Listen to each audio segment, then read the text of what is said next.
Salut à tous. Bon, cette semaine, on s'active sur la dernier rapport sur les blés. On va revenir quelques jours en arrière dans le début de la vidéo. Vous allez voir Amélie qui a fait donc tout ce qui est pince and tester pour justement définir la quantité exacte qu'il leur restait à apporter par rapport à leurs besoins pour finir leur fin de cycle. Voilà. Allez, on présente un peu tout ça dans la vidéo.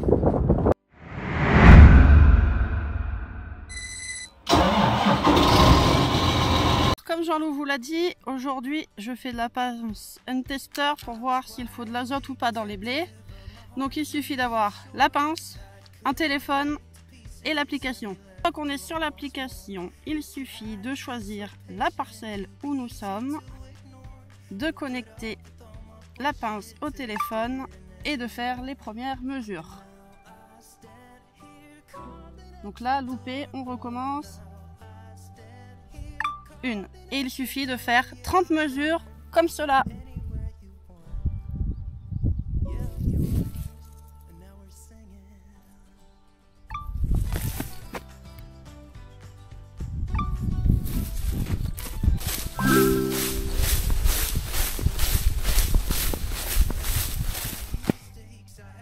Bien sûr, nous faisons cela sur les dernières feuilles pointantes du blé.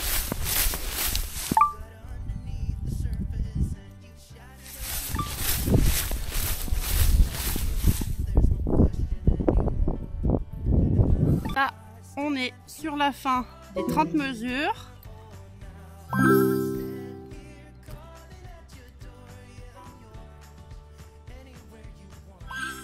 Voilà. Donc là, nous avons effectué nos 30 mesures et nous pouvons obtenir la valeur.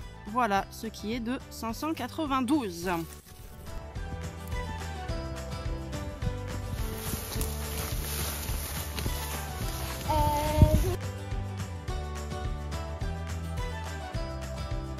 Allez, lever de la benne, ça y pense, ça y va pas si mal. Bon. Quid, il y a un peu de vent, j'aurais pu attaquer les semis, mais j'ai pas voulu attaquer les semis, sachant qu'ils nous annonçaient là 5 à 10 mm dans les jours à venir. On a fait, donc, comme je vous ai dit, de la pince and tester. Je préfère faire l'épandage tout de suite sur les blés. Je vous expliquerai un peu mieux en cabine pourquoi j'ai fait ce choix là. Bon, je vais recharger et puis je vous explique tout ça. Allez, je suis reparti à l'épandage, le distributeur est plein comme vous voyez par-dessus. Donc bon, en fait mon choix qui a été de ne pas attaquer de semer, parce que j'ai quelques parcelles où j'aurais pu attaquer, mais je préfère semer tous les tournesols d'un trait d'un point de vue des herbages, ce que je vous disais dans la dernière vidéo. Idem pour le maïs, et comme il nous annonçait quelques gouttes qui vont faire déliter un petit peu aussi les dernières modes de préparation pour les tournesols et pour les maïs, je préférais le faire comme ça et semer sur la prochaine vague de sec, d'autant plus, de sec, où ça va sécher et ressuyer, d'autant plus que là, fin de semaine, donc quand la vidéo va sortir, on aura déjà eu des températures très froides, voire dégelées, donc pas top moi je trouve, pour la levée sortie des maïs, et pas top non plus pour tout ce qui est tournesol, parce que si on a des problématiques avec des oiseaux, ça peut accentuer ces problèmes là. Voilà, vous avez vu avant une parcelle de blé que j'ai à épandre là un peu plus tard, je vais aller finir tout ce que j'ai au plus loin pour terminer proche d'exploitation. Puis pour vous montrer une chose, je pense que vous avez compris, je suis pas avec le 6R parce qu'il est sur le semoir, je suis pas avec le 8R parce que sa monte de roue maintenant actuelle ne permet pas de faire des épandages, du moins pas des épandages à montaison sur des blés. Et je suis pas non plus avec le 6810 parce que c'est lui qui allait chercher l'engrais avec la remorque. Donc je suis avec un autre tracteur. Un nouveau tracteur qui va dans la continuité du choix que j'ai fait avec le 8R et des grosses roues, qui va aller être axé sur du transport, de l'épandage d'engrais, parce que aujourd'hui il marche isobus, guidage, récupération de données sur la prise Buscan. Je vous montre un peu quelques images vues de l'extérieur et puis après je vous présenterai déjà ça, qui est une nouveauté. C'est un tracteur d'occasion qui a 19 ans, qui est en état magnifique, donc vous verrez un peu ce qu'il en est de cet outil là.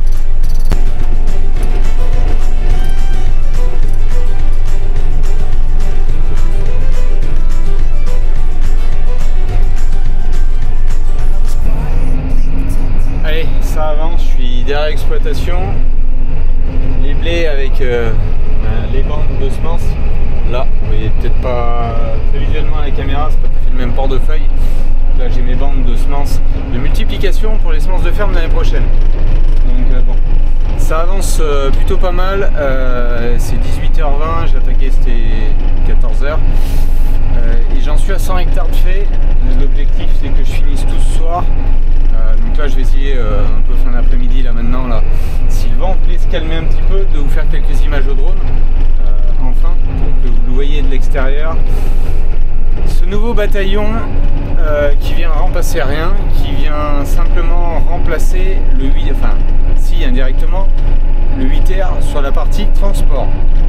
Sauf qu'aujourd'hui je suis en train de faire des épandages avec, chose qui était à son achat absolument pas prévue et finalement qui se passe bien parce que j'ai réussi, alors il était tout équipé, donc j'ai refait le montage avec une barre propre pour mettre mes consoles, tablettes et j'arrive à récupérer toutes mes données, enfin tout marche vraiment bien, l'isobus c'est vraiment bien, mais le mieux c'est que vous le voyez de l'extérieur et pour vraiment voir que j'en ai une utilité. Le but c'est qu'il fasse pas pot de fleurs au milieu de la course, ça vous en doutez bien. La seule chose qui lui manque c'est le freinage pneumatique qui est arrivé ce matin et qu'on montera dans les jours prochains quand on a du mauvais temps. On se mettra à l'atelier pour lui monter le freinage pneumatique. Vous doutez bien, le but c'est qu'il aille devant le dolly et le 6R ira devant l'Athena pour les moissons à la place du 8R qui lui ne fera plus du tout de transport, si ce n'est au pire le porte-engin, mais rien de plus.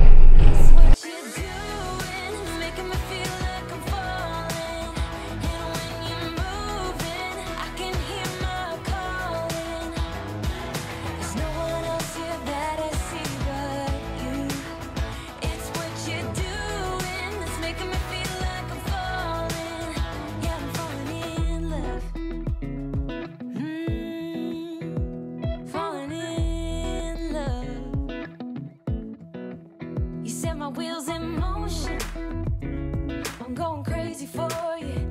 I smooth like the ocean. I can see you want this too, cause you've been looking at me all night trying to figure me out. I just wanna let you know, and I ain't playing no games, baby, you won't change. I only want you. I wanna kiss you before the sun goes down. It's what you do.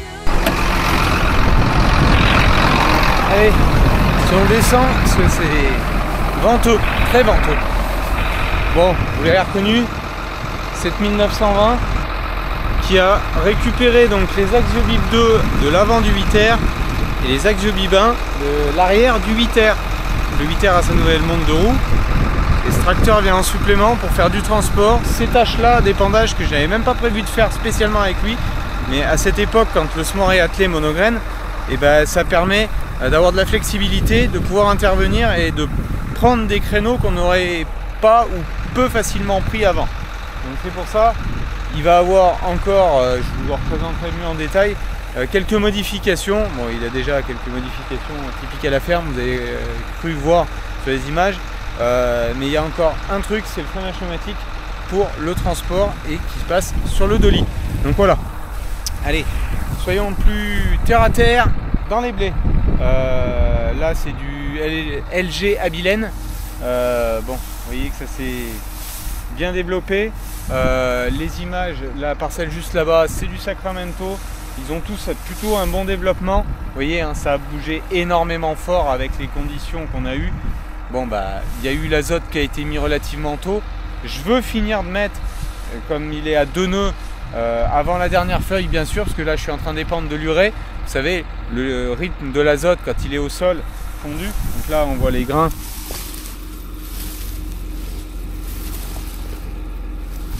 Donc le but c'est qu'il soit mis relativement tôt, d'autant plus là avoir une pluie, petite pluie qui permettra de faire fondre. Et ensuite le temps d'avoir que l'engrais évolue pour qu'il soit assimilable par le blé. Ça sera disponible au bon stade.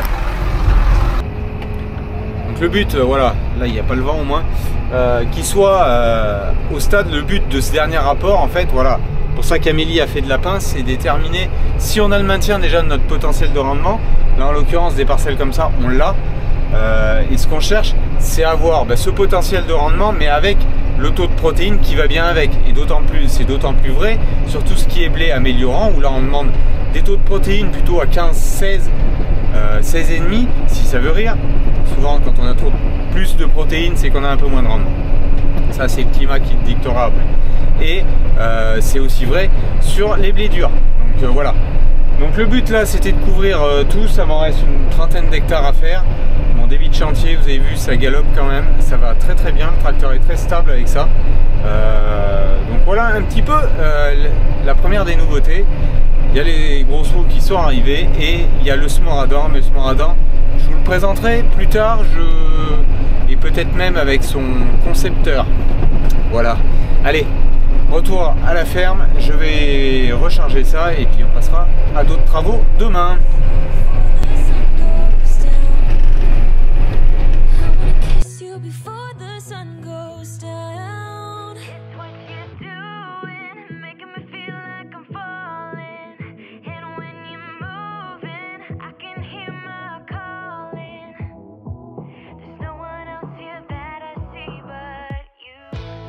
It's what you're doing that's making me feel like I'm falling.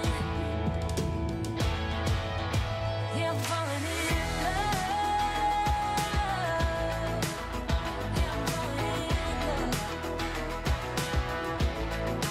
Yeah, I'm falling in love. Yeah, I'm falling in love. Bon, je viens de passer les 160 hectares de fait là dans l'après-midi, c'est 20h30. Bon, ça avance plutôt vite, hein. Vous avez vu la cadence avec les images au drone. Le sol est relativement plat et c'est vrai que le tracteur est à mon goût plus stable même que le 6R, parce que le 6R peine à suivre avec un guidage intégré à cette vitesse à 20 km/h, alors que là le 7000 sur la TU ça arrive à suivre et sans vraiment de difficulté, ça va même plutôt très bien. Donc bon, ça s'avance pas mal. Bon, vous avez vu là les dernières images, je suis sur la grande parcelle de blé dur à côté de l'exploitation. C'est franchement très développé ces derniers jours. Bon, on verra la météo avec les risques de gel possible. Bon, là c'est pas un endroit qui gèle le plus, mais affaire à suivre. Allez, je termine et on se retrouve demain. Nettoyage.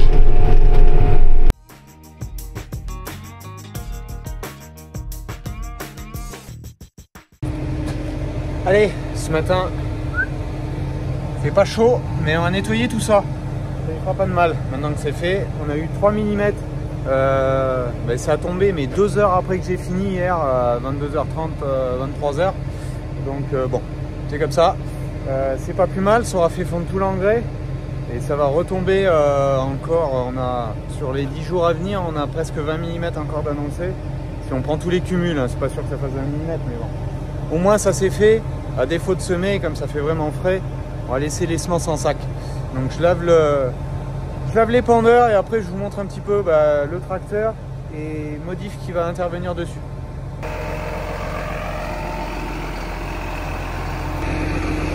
Et bien ça fait raide pas chaud.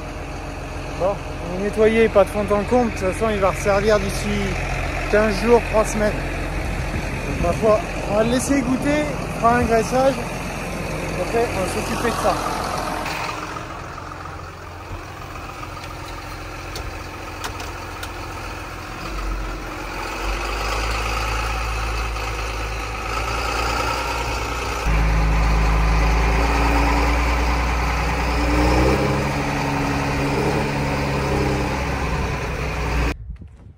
Voilà, bon, je suis allé graisser, donc le graissage qu'il y a à faire après chaque lavage plutôt, pour repousser l'eau, que ça soit propre. Et qu'il n'y ait pas d'humidité avec des restes de poussière d'engrais à l'intérieur. Donc c'est des vérins d'ouverture fermeture et les vérins qui permettent de faire gérer la nappe d'épandage derrière pour tout ce qui est coupure de tronçons, plus à l'intérieur les pivots et l'agitation qui se retrouvent à l'intérieur. Donc ça c'est fait, il est goûté, on pourrait aller le dételer. Maintenant je vais travailler sur le 7920 donc qui est le nouveau tracteur qui a récupéré, c'est pour ça que les jantes étaient démontées que vous avez vu la semaine dernière. Il a récupéré donc les pneus qui étaient sur le 8R, donc les Axiobs derrière et les Axiobib 2 devant. Le but de ce tracteur, comme le 8R, je vais vous présenter quelques vidéos du montage et ensuite je vous présenterai le tracteur. Donc on va revenir un peu en arrière sur la vidéo. Le but de ce tracteur, c'est qu'il ait remplacé le 8R pour tout ce qui est transport. Comme le 8R ne fera plus de transport, il fera aussi donc à revenir à labourer avec la 5 corps, donc une puissance moindre pour préserver aussi la mécanique sur la 5 corps, pour être complémentaire pour du broyage à l'automne, avoir une vitesse d'intervention un peu plus rapide et éviter de se bloquer des créneaux, parce que forcément quand le 6R était comme ça, je pouvais pas et broyer et semer en même temps. Bon là, le changement de vocation sur le 8R aussi, parce que c'est le 8R qui sèmera à l'automne, donc on aura le 6R ou le 7000 pour faire du broyage, ou encore du transport s'il reste encore un petit peu de moisson à faire. La seule chose qui manque sur ce tracteur, c'est le freinage pneumatique, chose que je vais monter, commencer de monter là, dans la suite de la vidéo. Donc sinon, en termes d'équipement, il est Green Star Ready, mais l'ancien propriétaire, clin d'œil d'ailleurs à cette famille en Alsace, qui m'a proposé ce tracteur, avait tout rééquipé, vraiment propre, ce qui fait qu'aujourd'hui il marche en isobus. Je peux récupérer l'information isobus sur la prise Buscan avec le drive pour FuelViews. Donc il est Green Star Ready mais pas Autotrack Ready, ce qui explique qu'il a un volant de guidage électrique à l'ancienne. Donc il est de 2005, il a 5900 heures, donc tracteur qui est très très propre et qui fera encore des heures. Bon, l'avantage d'un tracteur comme ça, c'est qu'on est aujourd'hui au tiers du coût d'achat d'un tracteur neuf équivalent et qui permettra de me donner beaucoup plus de flexibilité, notamment à l'automne où on a des créneaux de plus en plus réduits, on doit intervenir de plus en plus vite sur tout ce qui est fin de chantier de récolte, tournesol, maïs, les débuts de broyage, les préparations de sol et attaquer les semis pour pas se retrouver dans des configurations de semis trop short et tout semer avec le 6R comme j'ai eu fait avec le combiné sans le packer. Donc c'est pour ça que changement de vocation sur le 8R, tracteur qui a 14 ans sur la ferme, qui est fini de payer, celui-là aussi est fini de payer, mais je vous parlais lors de la 300e vidéo de peut-être un achat d'un combiné plus gros finalement. Donc vous avez compris, je me suis tourné vers un Smoradan que je vous présenterai plus tard. Et un nouvel équipement sur le 8R, vous voyez un peu les roues, mais je vous montrerai déjà une partie, tout ce qui est montage, les premiers essais que j'ai fait, et je vous en parlerai en fin de vidéo, du ressenti de cette monte-là et de la flexibilité voilà, que je cherchais avec tout ça pour un investissement qui est modéré, parce que c'est toujours trop cher, ça je suis d'accord avec vous, mais ce qu'il y a, c'est que ce tracteur, le 8RT, le Smoradan, le changement de vocation du 8R, je ne suis pas sur l'achat aujourd'hui, tous ces investissements-là ne représentent encore pas l'achat d'un tracteur Achnii neuf. Et je me donne deux tracteurs, de la flexibilité pour toutes ces interventions et pouvoir choper les meilleurs créneaux de travail possibles avec une météo, on le sait, depuis 6 mois qui est assez capricieuse.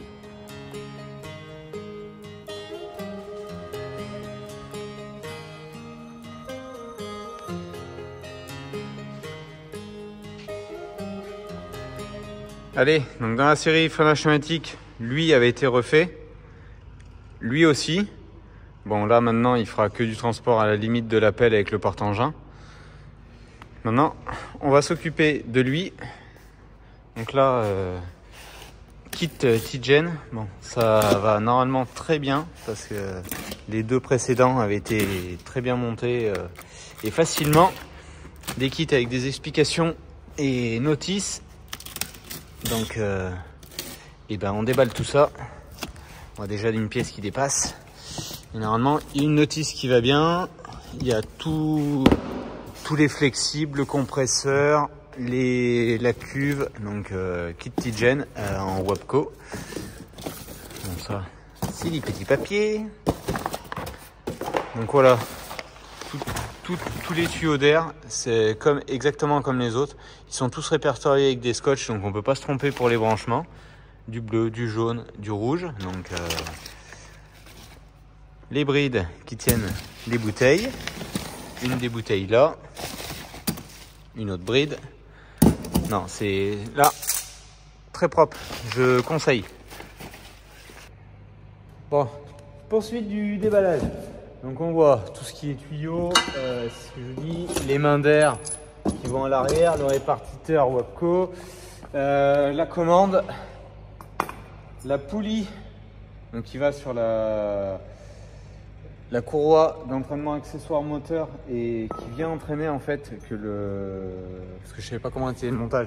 Donc en fait voilà, là on a la courroie accessoire moteur, il y a tout un jeu de support et cette courroie qui vient entraîner simplement le compresseur en étant sur le côté là. Donc en fait moi je pensais que ça se mettait un kit en plus avec une courroie spéciale accessoire, ça n'a pas l'air d'être le cas. Donc ma courroie accessoire sur celui-là va être bonne à changer, je pense que je vais la faire, changer les poulies. Donc j'irai chez mon concessionnaire pour récupérer tout ce qui est donc une nouvelle courroie accessoire et les galets tendeurs, de rechanger ça neuf. Donc comme ça sera tout neuf de ce côté-là, côté courroie accessoire. Donc voilà un peu tout le topo, les différentes pièces, différents flexibles et tuyaux d'air, donc tout répertorié comme je vous montrais. Le compresseur et le petit document de montage qui va bien. Donc c'est comme vous voyez, John Deere, vous le voyez à l'envers, John Deere 7920 Auto Power. Donc voilà, ma foi, maintenant il n'y a plus qu'à. Bon, première opération, pose du support. Ici viendra le compresseur. Je viens de changer, vous voyez là, la poulie avec la possibilité de remettre la courroie. Bon, elle n'est pas dans sa gorge. Hein. Voilà, comme ça, elle est dans sa gorge. La poulie d'entraînement du compresseur. Il faudra retendre bien sûr la courroie accessoire. Ça, c'est pas le plus dur. Viendra ça. Donc là, le tuyau d'émission turbo. Donc je l'ai démonté. L'ancien il est là, le nouveau il est là, qui va venir passer au travers du futur compresseur qui va être là. Et puis après il y a tout le reste à monter. Bah ma foi, continuons.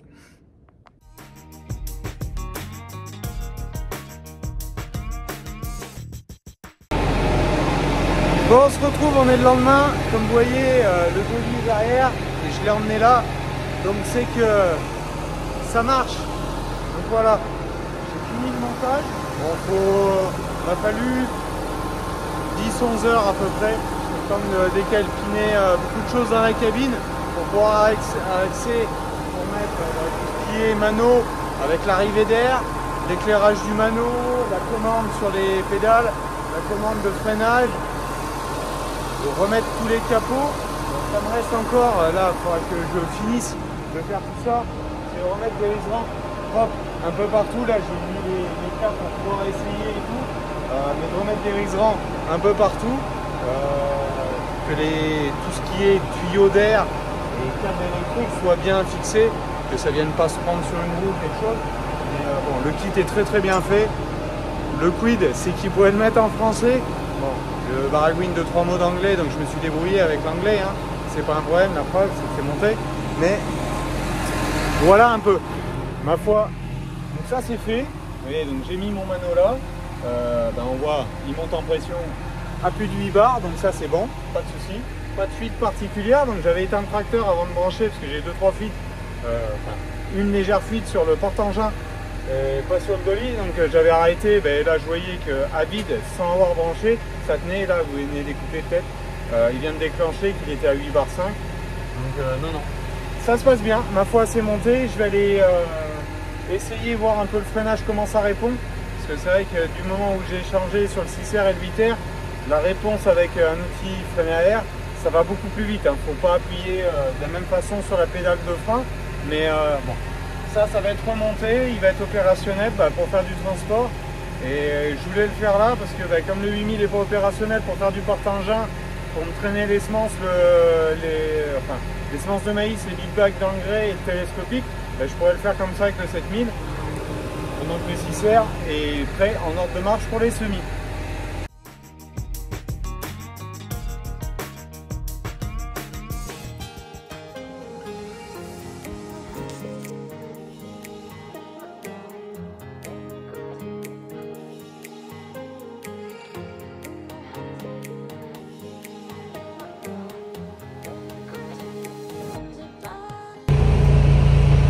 Ça décharge, ça décharge.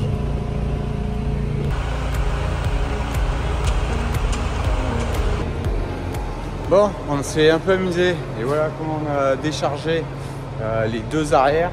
Elles étaient mises en travers. J'ai mis une photo de comment elles étaient dans le camion. Et ça, c'est les deux avant. Donc voilà un peu. 1045 R32. Allez, passons ensuite.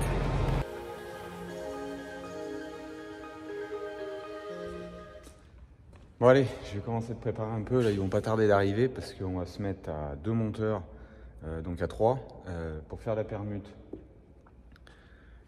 Des 670 R30 devant, donc en Axio Bip 2, donc ça ils vont aller sur le 7000 derrière. Les Axio 1 qui sont derrière, pareil. Les pneus du 7000, je les démonte et ils vont être à vendre. Donc c'est des TM 900 qui ont 500 heures. Il y a toujours les tétons sur le côté des pneus, donc ils sont très propres, mais je les démonte parce que je veux garder les Michelin là.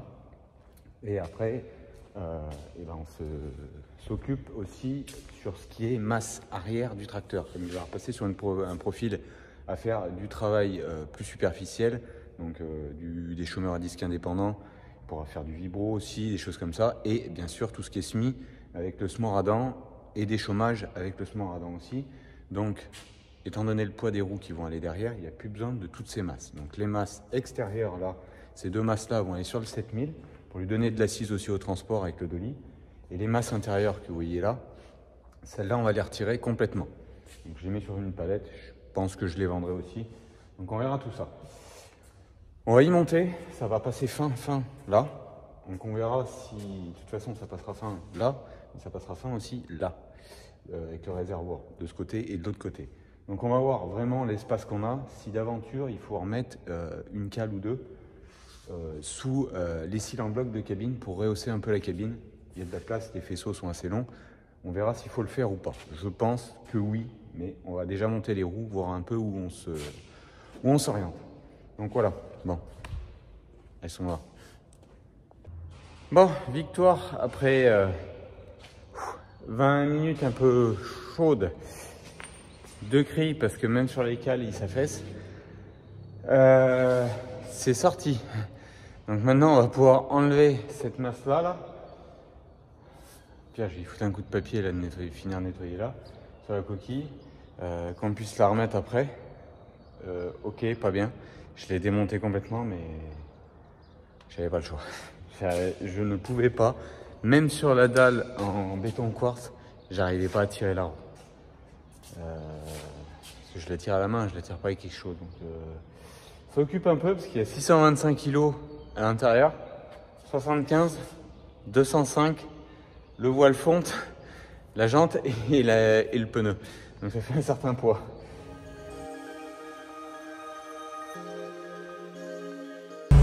Bon, les grosses Bertha, ça reste celle-là. Et c'est pas celle-là qui m'ont fait le moins de soucis à me faire. Faut la sortir maintenant. Ça est déboulonné et elle veut pas sortir. Ah, bon, on va voir comment ça va se goupiller.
Allez, cette fois c'est opérationnel. Hier je me suis occupé entre autres d'aller faire un peu de rangement là, suite au montage. Mais récupérer les 2 tuyaux d'air neufs là, j'ai rechangé jusqu'à derrière. Avec 2 mains d'air neufs sur le dolly parce qu'il y en avait une qui avait le joint et c'est des joints un peu spéciaux qu'on ne retrouve pas. Donc j'ai mis des mains neuves avec des joints plus standards au cas où, si voilà. Mais j'avais un souci parce qu'en fait j'avais emmené le dolly et du moment où je freinais, bah, il déverrouillait mais mal. Et en fait, j'ai trouvé que c'était juste un problème de connectique que moi, je n'avais pas mis au bon endroit ici. Alors, j'avais respecté le code couleur qui était dans le document en anglais. Donc ça, c'était pas le problème. Sauf qu'en fait, la couleur n'était pas la bonne côté tracteur. Et donc, bah, c'était pas, ça déverrouillait pas le freinage. Que là, ce coup-là, c'est tout bon. Donc, tout le montage a été refait. J'ai remis tous les capots. Donc, on peut voir bah, voilà, que ça a changé ici avec l'arrivée du compresseur qui est juste derrière là, toutes les durites de graissage, tout ce qui est bouteille, c'est mis, enfin la bouteille et tout ce qui est commande. Donc bouteille là, commande ici, la petite tôle de protection. Donc ça c'est tout bon, il n'y a plus qu'à. Et en cabine, et ben ça, voilà. Donc en cabine, bon ben il y a tout ce qui est branchement qu'on voit pas dans les capitonnages et le mano qui se retrouve ici. Donc mano avec l'éclairage, tout marche. Donc ça, on est tout bon. Maintenant, bah, ça va être opérationnel et justement, ça va bien tomber parce que bah, je pourrais me servir de celui-là pour transporter le porte-engin avec le télescope, les big bags d'engrais, comme celui-là n'est plus trop en disposition de faire du transport. Et c'est plus le but. Donc voilà, le but c'est de la complémentarité entre ces deux tracteurs. Celui-là qui a quand même 19 ans, mais qui est dans un état plus que parfait.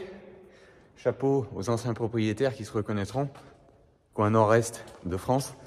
Et le 8R, bah lui, ça fait 14 ans qu'il est là. Donc ça lui change d'activité, mais de bien le garder parce qu'il est fiable, il va bien. En termes de technologie, il est comme un tracteur récent, avec effectivement pas les écrans, tout comme un tracteur récent, mais quand même un coût plus que modéré, parce qu'à l'époque, celui-là, en termes d'achat, c'est le coût aujourd'hui d'un tracteur qui fait moitié puissance pour le même prix d'achat. Donc voilà.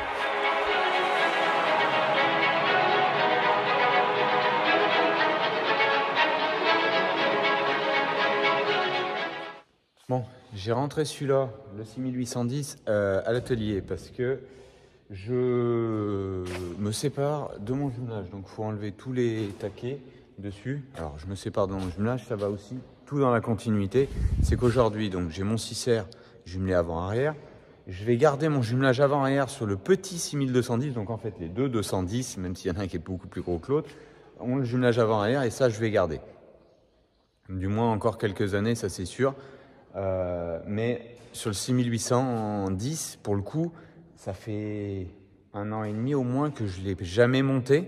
Parce que j'en ai beaucoup moins le besoin maintenant que j'ai le chenillard aussi. Parce que des fois, vous avez vu que j'allais faire des fignolages de préparation avec le vibro jumelé sur celui-là. Mais bon, forcément, avec beaucoup moins de vitesse de travail et de profondeur, on ne travaille pas la même chose. Si on veut arracher quelques plantules un peu plus profonds, ben, j'avais pas assez de puissance là-dessus. 9 mètres sur, même qu'il soit bien à sa puissance, c'était très juste. Donc voilà, ça va rester de côté, bien sûr. Le tracteur reste là pour faire du transport, du broyeur. Il peut faire du broyeur d'accotement, enfin différentes tâches comme ça. Et sur les parties fauches, endénage, fenaison, ça servira aussi. Donc il y a lui qui est jumelé pour tout ce qui est semis monograine. Et maintenant, il y a lui qui va aller sur tous les semis d'automne avec les grosses roues sans avoir le gabarit routier que je peux avoir avec ça. Donc c'est beaucoup plus simple de se transporter comme ça. Et il y a le chenillard. Donc c'était ça, tout cet ensemble que je voulais un peu, d'avoir une complémentarité entre chaque tracteur. Et la problématique, c'est super d'un point de vue de nos sols, l'équilibre de charge d'une trémie frontale avec le tuyau, que ce soit au monograine, que ce soit avec le Smoradan ou le combiné de semis. Sauf que le problème, c'est que quand votre tracteur est équipé pour faire des semis, c'est peu facile de le dételer en un quart d'heure, 20 minutes pour passer sur une autre tâche. On l'a vu là, j'étais content d'avoir le 7000. Alors, avant d'avoir le 7000, j'avais celui-là pour faire l'épandage d'engrais. Mais c'est tout dans cette logique-là, c'est que aujourd'hui, mon père faisait du bois avec le tout petit tracteur. Donc en fait, si j'épandais avec le 6810, j'avais pas d'autre tracteur pour aller chercher l'engrais. Le chenillard, non. Et lui, aujourd'hui, sur le pont bascule pour aller chercher de l'engrais avec la remorque, non plus. Donc en fait, j'ai pris le 6810 avec la 18 tonnes et j'avais le 7000 et ça me donne cette complémentarité autour. Sans, donc avec un montant d'investissement qui est moins que renouveler forcément sur du matériel neuf aujourd'hui. C'est des tracteurs qui feront moins d'heures par an, mais avec plus de flexibilité. C'est vraiment ce qu'on voulait dans cette organisation de travail où mon père peut se servir pour faire du bois, lui aussi, du petit tracteur qu'a le chargeur. C'était aussi le but d'avoir ce chargeur sur ce tracteur, d'avoir un petit tracteur polyvalent et qu'il me laisse à dispo aussi un petit peu plus. Et nous, on en avait plus besoin pour charger de la paille, du foin, en expédition aussi avec ça d'Amélie. Donc c'est vraiment un peu toute cette organisation là où on préfère avoir plusieurs tracteurs qui sont finis de payer pour la grande majorité, parce qu'aujourd'hui en termes d'investissement, j'ai juste le 7920 qui vient de rentrer et le chenillard. Tous les autres étaient finis de payer déjà, donc ça c'est juste du rééquipement en pneumatique, sachant qu'un rééquipement jumelage complet comme j'étais ici avant sur le 8R, ça coûte plus cher que ça. Donc c'était cette complémentarité que je voulais, mais le seul bémol de ça, c'est que je ne peux plus faire de labour avec ce tracteur et c'est le labour en 5 corps se fera avec le 7920. Mais pour la 5 corps, ça sera plus raisonnable, on va dire. C'est pas que ça n'allait pas, ça allait bien, je l'ai fait plusieurs années, mais ça sera plus raisonnable. Et l'avantage, c'est que là, transport, il faudra que je fasse des mask-off. C'est un projet de refaire des mask-off avec différents poids, 400, 600, 800 kg, que je puisse passer sur le chenillard, selon les équilibres de poids que je vais avoir des outils, mais aussi sur ce tracteur et aussi sur le tracteur, le 7000 qui fait du transport. Et avec le panneau qu'on voit devant, parce que on peut rouler tout seul, mais il faut le panneau qu'on voit agricole devant. Donc voilà, j'avais remis les plaques GK, vous voyez là et tout. Ça c'est terminé. Seule chose qui me restera à faire sur le 7000, c'est que là, ça c'est toutes les masses de roues qu'on va enlever du 8R pour l'alléger au maximum. Donc il a fondu d'1 tonne, même en ayant les grosses roues. Donc pour faire du semis et de la préparation, forcément, c'est que mieux. On est sur un ratio à 40 kg du cheval par rapport à sa puissance. Juste ça et ça, je vais le remettre à l'arrière sur le 7000 pour faire les labours, pour donner un peu d'assise avec le dolly. Je vais le remettre. Les deux grosses ici de 625 kg, je vais les garder de côté. On ne sait jamais, au cas où, si je veux faire, pour du déchômage superficiel, s'il y a besoin d'avoir un petit peu de poids, ramener un peu plus d'équilibre sur le tracteur, le but, ce serait de les remettre à l'intérieur des roues arrière, mais enfin à l'intérieur, dans la jante là, mais de ce côté. Alors que ces grosses masses de 625 kg, elles étaient à l'intérieur, juste derrière là. Et là, il y avait 72 plus 205. Et la même chose de l'autre côté sur le trou. Donc voilà un peu ce qui restera à faire. Ça, les gros, je les mets de côté parce que j'en ai pas besoin pour l'instant du tout. C'est pour ça qu'on a laissé quand même tout ce qui est vis là. Celle-là. Donc c'est celles qui tiennent les masses. Donc ça, on a laissé. Et après, sur le 7000, c'est pareil. Je les ai pour mettre les 72 plus 205 kg. Donc voilà un petit peu Le but, bon, comme vous avez compris, si on rebalaye là, la monte de roue, il est en 1045 R32, donc 1 mètre de large, 45%, la hauteur du flanc c'est 45% de la largeur du pneu R32, donc ça veut dire une jambe de 32 pouces ici. Et à l'arrière, donc c'est du 1145 sur une jambe de 46 pouces. Donc les 4 roues sont en technologie VF. Juste pour vous situer aujourd'hui, quand j'étais avec le jumelage, donc je faisais pas de semi, mais pour les préparations et tout, je descendais jamais vraiment en dessous de 800-900 grammes. J'arrivais jamais à faire plus. Là, aujourd'hui, ce pneu, enfin, ces roues sont plus hautes en diamètre, un petit peu moins larges que le jumelage, parce que le jumelage j'avais 1,30 m de pneu, là j'ai 1,10 m de pneu derrière, par exemple, si on prend que juste le cadre derrière. Sauf que de 2,05 m, je passe à 2,15 m, ce qui explique que c'est plus juste sous les ailes, là. Donc, et là, par contre, avec ces indices de charge et tout sur ces pneus pour le semi, je vais être à 600 grammes devant et derrière, avec le Smore à dents, le nouveau Smore à dents, la trémie frontale qui est devant là, la DF2, tout chargé, je vais être à 600 grammes en termes de travail. Donc, je serai plus bas en pression que ce que j'avais avant, avec la même empreinte au sol, parce que un peu moins large de roue, mais un peu plus long d'empreinte, comme il y a le diamètre de roue qui est plus grand et que c'est des pneus VF, alors que j'étais initialement sur de l'IF sur le tracteur, VF, IF, standard, si vous voulez. Du standard, c'est une charge avec une pression donnée. Du moment où vous êtes sur de l'IF, vous en descendez de 100 grammes et sur du VF de 200 grammes pour la même charge sur le pneu. Donc voilà un peu ce qu'il en est de ces dernières modifications, nouveautés qu'il y avait pu avoir sur l'exploitation. La dernière, c'est le Smore à dents. On vous fera une présentation, je pense, avec Victor du Smore, mais plus tard. Vous le verrez peut-être passer dans des vidéos, parce qu'il est sous l'hangar, il est là. Mais on vous présentera ça un peu plus tard. Moi, ça me restera aussi à refaire des choses par rapport aux tuyaux de transport du grain, enfin, toutes ces modifs-là. Mais on vous le fera voir plus tard. Là, je vous ai balayé sur une vidéo très longue où il y avait Amélie qui vous a fait la pince tester. On a fait le dernier rapport sur les blés avec depuis 6-7 mm de tombée, des rosées tous les matins, donc les grains sont fondus. L'efficacité arrivera parce qu'on va reprendre quelques précipitations dans les jours à venir. Là, ça fait tout de suite encore pas très chaud. Et après, un peu l'explication de pourquoi cette monte de roue, pourquoi le changement avec l'arrivée du 7920 en plus. Et le changement aussi un petit peu sur le 6810. Donc voilà, allez, on se retrouve la semaine prochaine parce que cet après-midi, je pense que je vais m'occuper des cartes. Et si la rosée se lève, parce que le problème c'est qu'on a tellement de rosée que ça amène du collage sur la trémie frontale. Mais si la rosée se lève, je pense que je vais me mettre un petit peu en chantier de semer des tournesols, sachant que en faisant des grosses journées, j'ai 5-6 jours de semis. Donc la semaine prochaine, il risque d'avoir dans la vidéo du semis monograine, mais sûrement pas tout. Voilà. Allez, je vous dis bonne semaine à vous tous et puis je vous dis à la prochaine. Ciao, bye bye.